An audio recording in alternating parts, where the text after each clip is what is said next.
ngir seetal seeni loxo jëfandiku leen gel main Valda Afrique moo leen di may Sud Nutrition. asalaamaaleykum mbokk déglukat yi docteur Bintou Cheikh Seck maa ngi lay nuyu. maa ngi lay fay Rosalie. tey dañuy waxtaanee yenn ci ay gëm-gëm yoo xam ne dafa am ci vitamine C xamal ñu d'abord vitamine C ban rôle la am ci suñu yaram. alors vitamine C benn ferñeent la bu am solo ci ngir suñu wérgu yaram d'abord dañu gis ne ni vitamine C dafa nekk antioxydant maanaam mooy rek. comme benn pepp boo xamante ne dafay neutraliser li ñuy wax les radicaux libres nag ku ko dégg mooy loo xamante ne day dugg suñu yaram di mën indi ay feebar yu mel ni ay cancer wala di tax suñu cër yi di gaaw a màgget te vitamine C dafay tere loolu. vitamine C boobu aussi gis nañu ni moom mooy aar suñu sidit yi ba nga xamante ne sidit yi du dëgër wala du gaaw a màgget vitamine C am na ci solo torop gis nañu aussi moom mooy defar les tissus et puis vitamine C dafa am solo ci absorption fer maanaam bu ñu lekkee fer lekk vitamine C bi dafay tax fer boobu mën a gën a dugg ci suñu yaram ñu mën koo absorber donc loolu ay yenn rek la ay benn la ci solo su vitamine C. ban quantité vitamine C la ñu war di consommer bés bu nekk. alors benn adulte maanaam mag ku dul xale en moyenne daal li mu soxla ci vitamine C lu néew la ndaxte ñu ngi ko natt ci 110 milligrammes. donc loolu lu tuuti la bés bu nekk 110 milligrammes te loolu mën a jot ci ay fruits ak ay légumes yoo xamante ne mën nañ ko jënd tous les jours ci marché bi ak ci fi ñu jëndee jaayee fruits mooy fruits yu mel ni li ñuy wax agrumes donc ay orange mandarine pamplemousse limon waaye itam goyave bari na vitamine C papaye bari na ko poivron chou-fleur persil ak yeneen. Pour rek joxe misaal ku lekk à peu près ñaari orange rek loolu doy na ci jot ci vitamine C bi mu soxla ci bés bi yépp. léegi nañu wax ci gëm-gëm yooyu wala croyance nga xam ne dafa law lool ci wàllu vitamine C yan la.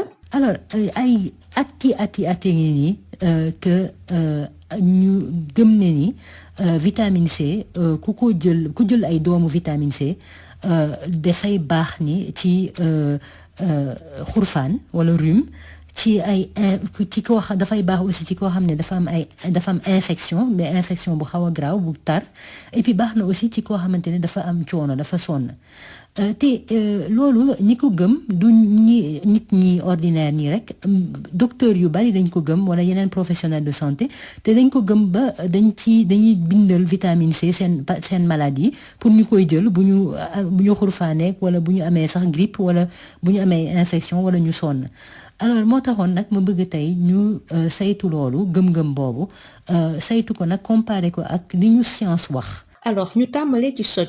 est-ce que di jël complément alimentaire ou vitamine C amal nañu njëriñ bu fekkente ne dañu soj.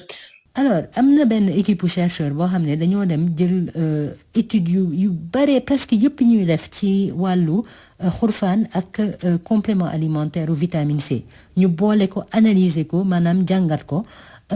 te biñ koy jàngat dañu dem sax ba xool étude yoo xamante ne dañoo joxe vitamine C bi ñu jox ñi participer ci étude bi matoon na 1 gramme par jour benn gramme ci bés bi te la ñu gis nag ñoom ba ñu jàngatee loolu yëpp dañoo gis ne ni vitamine C boobu ñuy jël ci di ko naan du tax mu aar ñu ci xurfaan du tax mu wàññi bés ñi ñuy feebar du tax non plus mu wàññi symptômes yi maanaam li ñuy yëkki ci mandargawu xurfaan boobu du tax mu wàññi ko d'ailleurs sax ñoom dañoo dem ba lu conclure ni nit ku xurfaan kenn waru ko jox vitamine C ci noonu rek à moins que kooku am vitamine C manqué ko kenn waru ko koo jox.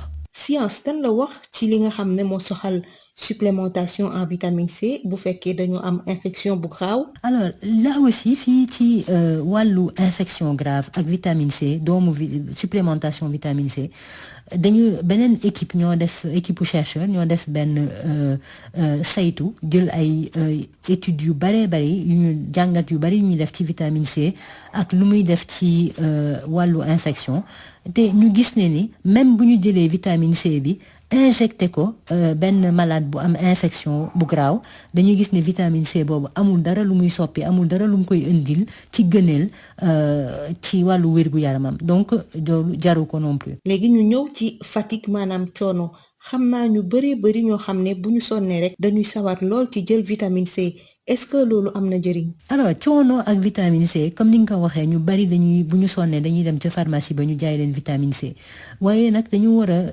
vraiment saytu loolu ba comprendre mu bëggoon ñëpp ñi may déglu mën a comprendre problème bi lan la.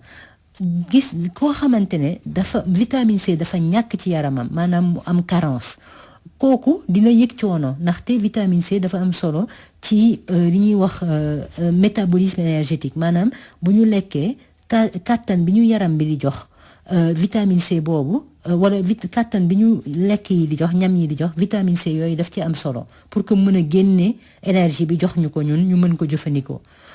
loolu mooy koo xam ne dafa ñàkk vitamine C waaye ki nga xamante ne moom ñàkkul vitamine C mi ngi lekk vitamine C bu doy te gis nañu ni jot ci vitamine C moom jafewul du tout carence vitamine C lu raar la ki nga xam ne moom mi ngi lekk vitamine C bu doy kooku bu jëlee aussi bu sonnee jël ay comprimé vitamine C naan ko loolu amul dara lu muy wàññi ci coonoom. donc suñu comprendre bu baax bari na lool ñoo xam ne dañuy jël vitamine C inutilement léegi yan njeexital la consommation vitamine C bu ëpp am ci suñu wergu yaram. alors koo xamante ne yaa ngi naan vitamine C bu bari te soxla woo ko li ci gën a bari suñu yaram day jël rek vitamine C li ëpp ci vitamine C bi daal di ko jaarale ci saw bi kooku saw ko mu dem maanaam kooku daal ñàkk na xaalisam parce que vitamine C boobu mu jël jariñu ko dara waaye bu fekkee ni. kii jël vitamine C daf koy faral di jël mu ëpp na 1 gramme par jour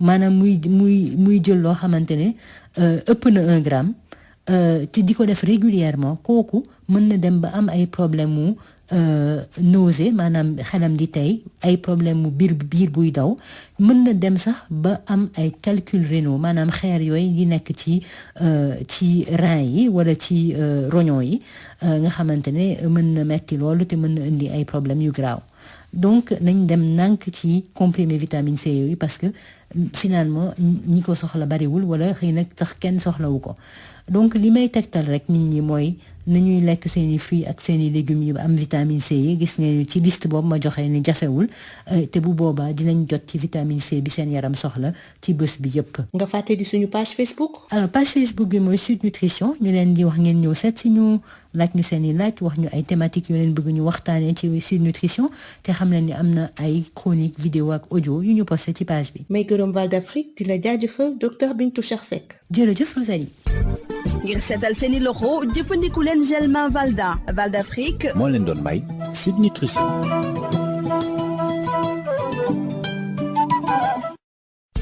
Le gel main Valda, efficace sur 99% des microbes. Val d'Afrique vous offre Sud Nutrition.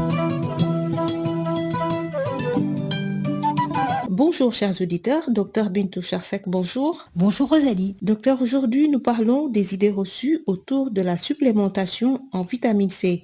Mais d'abord, quel est le rôle de cette vitamine dans l'organisme? Alors, la vitamine C est absolument indispensable. C'est d'abord un puissant antioxydant, ce qui veut dire qu'elle neutralise les radicaux libres qui entraînent des maladies telles que le cancer et elle ralentit le vieillissement de l'organisme.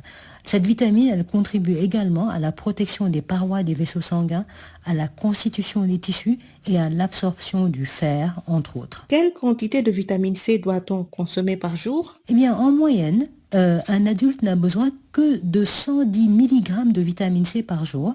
Et ces 110 mg, on peut facilement les obtenir en mangeant des fruits et des légumes courants, tels que les agrumes, donc les oranges, mandarines, pamplemousse, citron, etc. Mais aussi la goyave, la papaye, les poivrons, le chou, les choux-fleurs, le persil, etc. Il suffit de manger à peu près 2 oranges par jour pour faire le plein de vitamine C. Et maintenant, parlons de ces idées reçues ou de ces croyances largement répandues concernant la prise de compléments alimentaires de vitamine C. Quelles sont-elles? Eh bien, depuis plusieurs décennies, il est largement répandu que la supplémentation en vitamine C est bénéfique en cas de rhume, d'infection grave ou de fatigue. Et ces idées sont non seulement répandues parmi les personnes ordinaires, mais aussi parmi des médecins et autres professionnels de santé qui prescrivent de la vitamine C à leurs patients régulièrement. Alors j'ai voulu évaluer ces idées par rapport aux données scientifiques fiables qui sont disponibles. Alors, commençons par le rhume. Est-ce que prendre un complément alimentaire de vitamine C, c'est bénéfique lorsqu'on est enrhumé? Eh bien, une revue exhaustive de la littérature scientifique par une équipe de chercheurs sur le sujet révèle que la supplémentation en vitamine C, jusqu'à même 1 gramme par jour, ne prévient pas le rhume, ne réduit pas la durée de la maladie et ne réduit pas la sévérité des symptômes du rhume.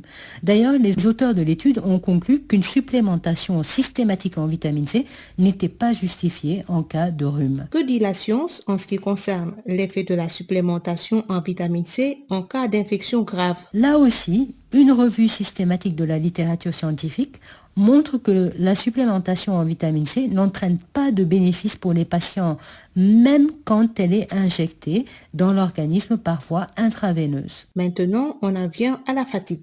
J'en connais beaucoup qui prennent des comprimés de vitamine C lorsqu'ils sont fatigués. Est-ce que c'est utile? En ce qui concerne la fatigue, il faut vraiment faire la part des choses, Rosalie, pour comprendre. Certes, une carence en vitamine C entraîne une fatigue intense parce que la vitamine C est importante pour le métabolisme énergétique. Cependant, une supplémentation en vitamine C pour une personne qui a des apports alimentaires suffisants, et on a vu qu'il en faut très peu, ne contribue en rien à réduire cette fatigue. Donc, si on comprend bien, nombreux sont ceux qui prennent de la vitamine C inutilement. Mais alors, quelles peuvent être les conséquences de cette surconsommation pour la santé? Alors, le plus souvent, l'organisme va rejeter l'excès de vitamine C dans les urines parce qu'il n'a nulle part où le garder. Donc, on a gaspillé l'argent que la supplémentation a coûté. Mais si la supplémentation est supérieure à 1 gramme par jour régulièrement, là, on s'expose à des risques de troubles digestifs tels que des nausées, des diarrhées, mais aussi à un risque accru de formation de calculs rénaux. Donc, il faut faire attention. Moi, ce que je conseille, c'est de tout simplement consommer les fruits et les légumes riches en vitamine C pour couvrir les besoins du quotidien. La page Facebook? Alors, la page Facebook, c'est bien Sud Nutrition. Nous vous invitons à venir nous poser vos questions, nous suggérer des thématiques, et sachez qu'il y a des chroniques audio et vidéo qui sont postées sur la page. Merci à Val d'Afrique et à vous, Dr Bintou Chersek. Je vous remercie, Rosalie. Le gel main Valda, efficace sur 99% des microbes. Val d'Afrique vous a offert Sud Nutrition.